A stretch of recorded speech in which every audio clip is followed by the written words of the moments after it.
Hello, everyone. It is Friday, my dudes, instead of Thursday.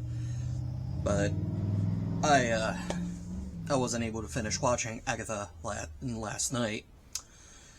I just finished watching it today, like a few minutes ago.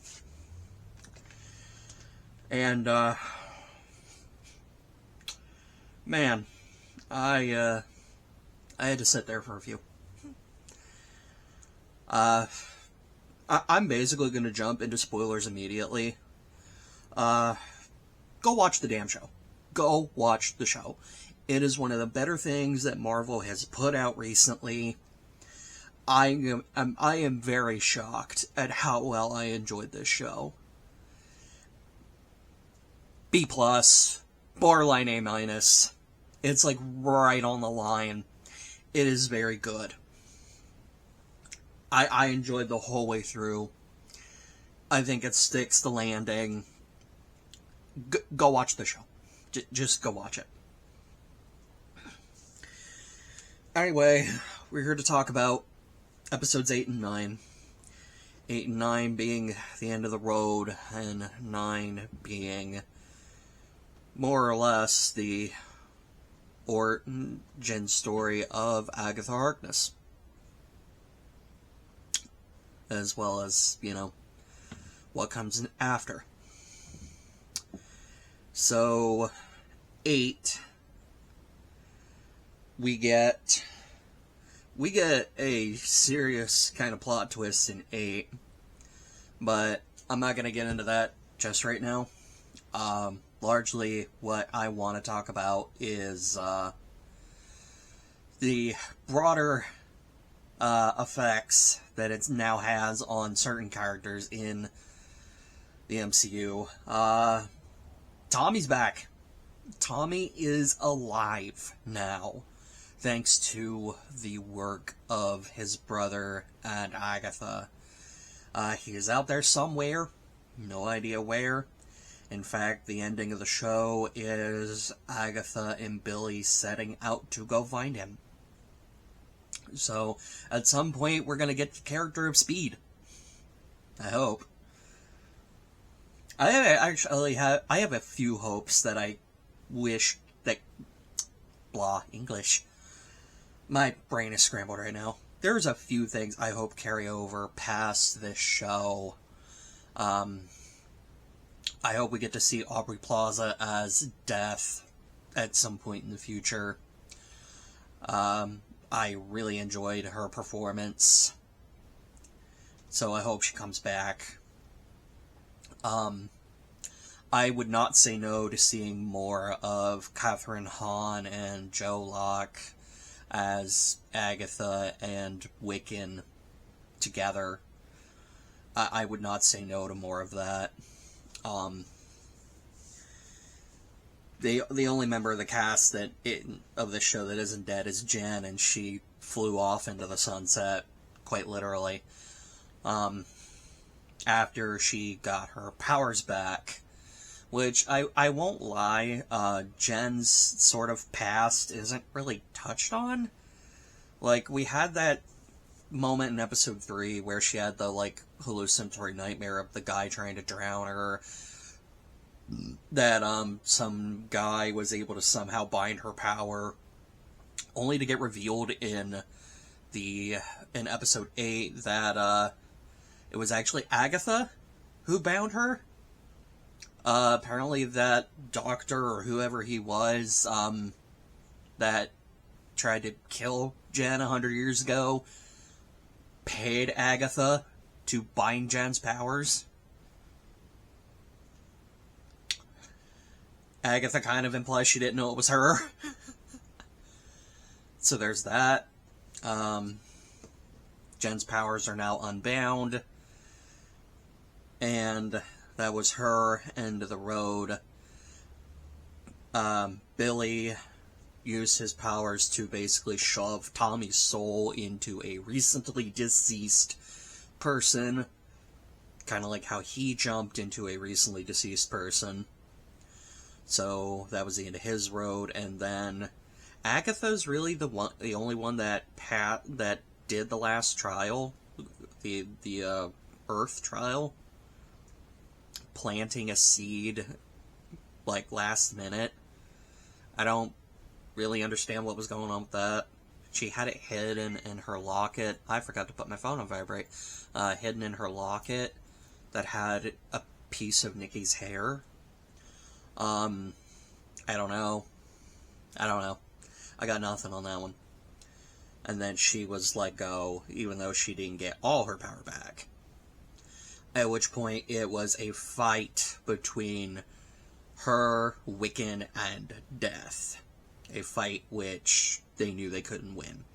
One of them was going with him. Death wanted Wiccan because she saw him as an abomination. Something that should not exist, since, he broke the rules, and he was a dead soul that jumped into a recently deceased body to bring himself back to life. So, and this is where, this is a slightly weaker bit of the show. One that I'm going to refer to as the Return of the Jedi moment. Wiccan offers himself up to Death, to Rio. And Agatha's just like, fucking sweet. Clean up my yard on the way out, bitch. And, like, that whole moment felt off to me. For some reason. And, Billy gets in her head and asks, is this what happened to Nicky? Nicholas Scratch, Agatha's son. She stops, turns around, and willingly chooses the kiss of death. And Agatha dies. Her last act of life is to spare someone else. Watching the show, it's obvious that she had some fondness for the kid, and she even admits that there are times that he reminds her of her son. So that's why I call it the Return of the Jedi moment.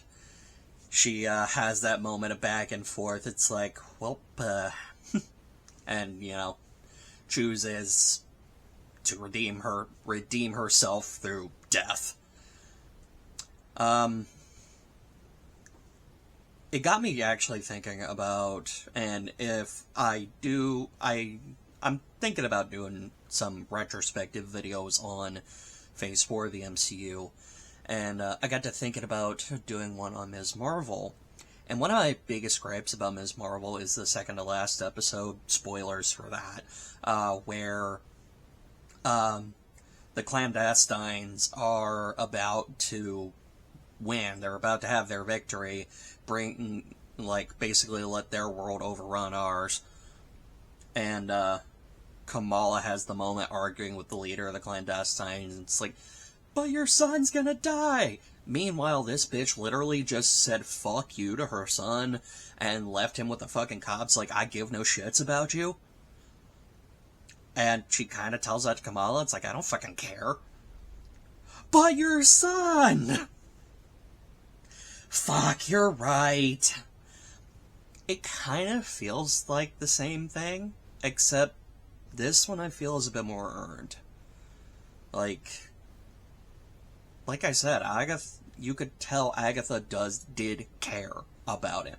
I mean, for God's sake, when he got wounded during Alice's trial, she basically told Death, fuck off. Like, do not do anything. Don't take him. And as we learn in episode 9, she only did that one other time that we know of. Which, I'll be real with y'all, I knew what was coming in episode 9. Because we get to see Agatha and Nicholas together. And I wasn't ready. I was not ready for what was coming, even though I knew it was coming. And that's actually something that I do kind of want to talk about. I just completely bypassed the big twist of episode 8. I'll get to that in a minute. I want to talk about this other thing real quick.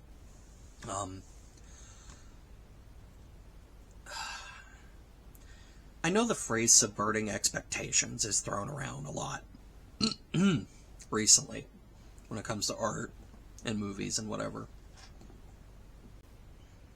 And I might just have only a basic understanding of the phrase. To me, subverting expectations is your audience expects something, you make your audience expect something, and then you give them something different. And that might just be the simplest understanding of it. I might not even have a decent grasp on the whole thing. Like, at all. I could be wrong. So, throughout the show, we've been given this idea that no one knew what happened to Agatha's son, and that a lot of people think that she sold him or killed him to gain the Darkhold, to gain power. And that's hinted at multiple times in the show. Until you get to episode 8, when Rio, Death, asks Agatha, why do you let these people believe those lies? Why do you let them say those lies about you? And Agatha says, because the truth is worse. So, obviously the lie at that point is that, she killed her son. One way or the other, she killed him. Which, by the way, how mad are you Mephisto people right now? They're just gonna keep teasing that shit. And we're never gonna get it. Or we might. I don't fucking know. I wasn't expecting to have Death show up in a random fucking Disney Plus show.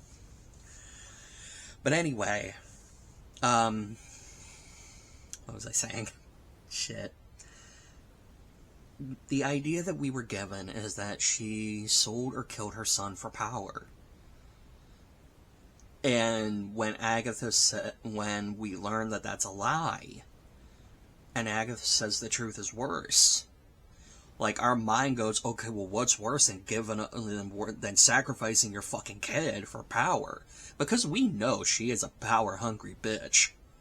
Like, she's killed so many fucking people to gain more and more power. And then the truth kind of hits you in the beginning of episode 9. The finale. The beginning is Agatha about to give birth to Nikki. But Rio is standing nearby. And she begs Death to let him live. She promises Agatha time. That is all she can give her. The truth of what happened to Nikki, what Agatha thinks is worse than, selling her kid for power, is just that she couldn't protect him.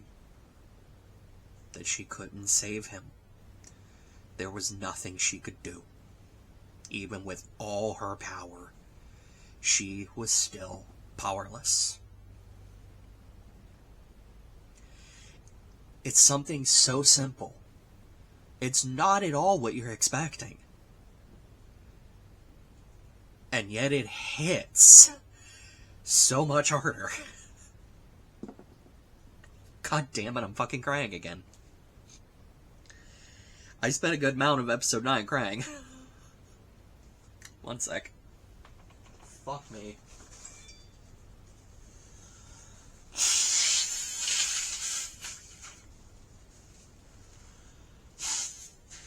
Oh.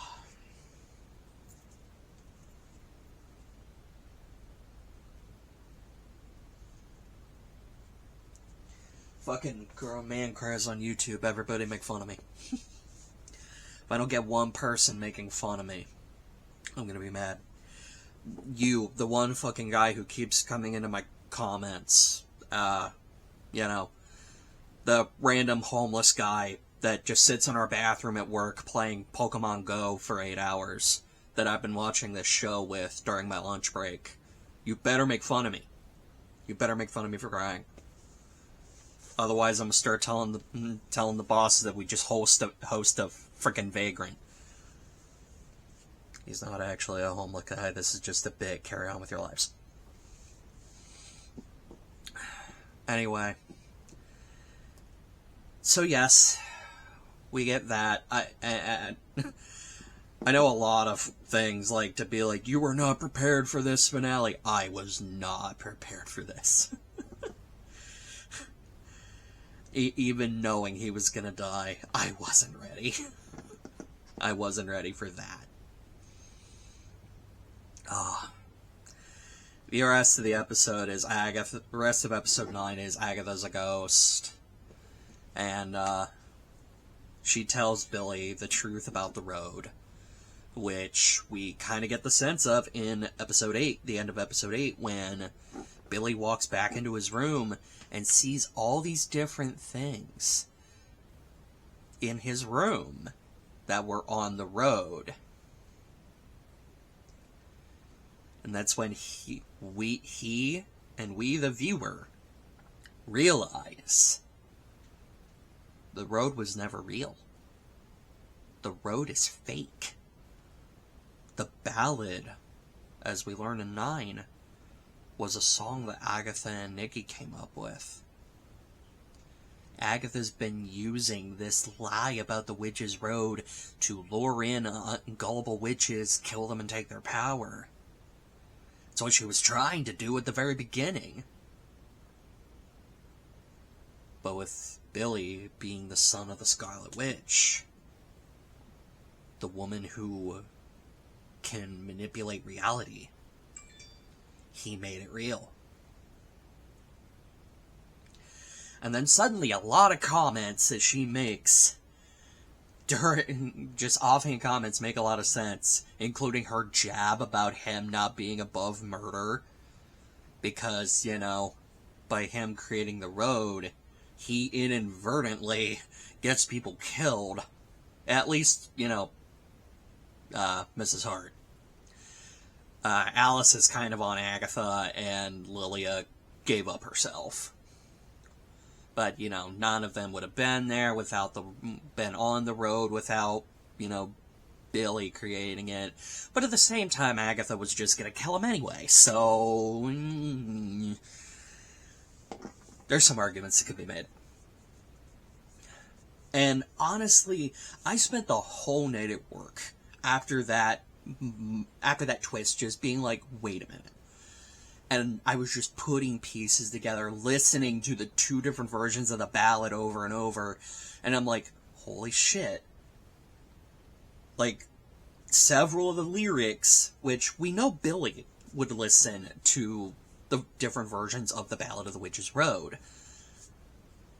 So the ideas for the trials, the danger, the potential lethality of it, not going off the road, all of it's there. All of it is there, planting seeds in his brain to make reality, to make into reality. And then, you know, Agatha added to that by talking about, you know, needing a potions witch, and, you know, Lily is a clairvoyant, and da-da-da-da-da. The whole thing about, you know, Alice's child being around her mom, which they had been talking about. All of these things were there to be planted in his head so that they could be made manifest on the road. I was sitting here and I'm like, holy shit, this feels really thought out. Like, they went and planted all this shit. And that was Agatha's first fucking clue to who he was. Because she knew the road was fake. And then suddenly it's there? Who rewrote reality in front of her. The Scarlet Witch, who had a son who could do magic. It was all there. The pieces are there. And I was just excited the whole time that I was thinking about it. I'm excited now thinking about it. And, on a side note, shout out to Lilia for single-handedly KOing the Salem 7. Shout out to Lilia for that. And I was just like, this is what happens when Marvel puts time and effort into making something good. You get this. You get Agatha all along, and Deadpool, and the other Marvel projects that have just been really good. Which is both good, because, it means Marvel can still cook, they can still do good stuff. But it's also frustrating, because it's like there's so many other things you should have got right, and yet you didn't. What the heck, Marvel? Anyway, my little tirade aside, if I ever get around to doing the Phase 4 stuff, and honestly, I might even include some of Phase 5, even though it hasn't been that long for some of them, I'll get into it then. Right now, I'm just going to finish talking about Agatha, because I got other stuff to do today. I want to thank you all for tuning in to these videos. It was an awesome 7 weeks of Marvel witchiness. At some point, I am going to rewatch the whole series and just give a sort of series review. That one might be a little ways off. And then after that, just gotta wait for another show to pop up for me to enjoy. I guess season 3 of What If is in December. I don't know, I might check that out. I still haven't finished season 2. So, I don't know. Well, my final review as it stands, Agatha is a solid B-. Not B-, goddammit, B+. It's a solid B+, borderline A-. Go watch it. I know I've spoiled everything, but go watch the show. Tell other people to watch the show. The people that, if you got any Marvel fans, friends that have just been kind of like, Marvel sucks lately, this is good. I promise you it's good. I know I sound like I'm begging, but seriously, I personally, when I think something is good, I want to talk about it. I want to share it with people. That's why I do these fucking videos. Go enjoy it. Tell me what you liked about it. Or tell me I'm fucking wrong. And be polite about it. But tell me I'm fucking wrong, and tell me why you don't think it's good. Let's have an honest-to-God, polite conversation about things. Anyway, that's me done rambling. I'm over like 20 minutes into this video. I want to get out of here, get this edited, get this uploaded, and get to playing Dragon Age. Expect videos on that for anybody that cares. Bye-bye now.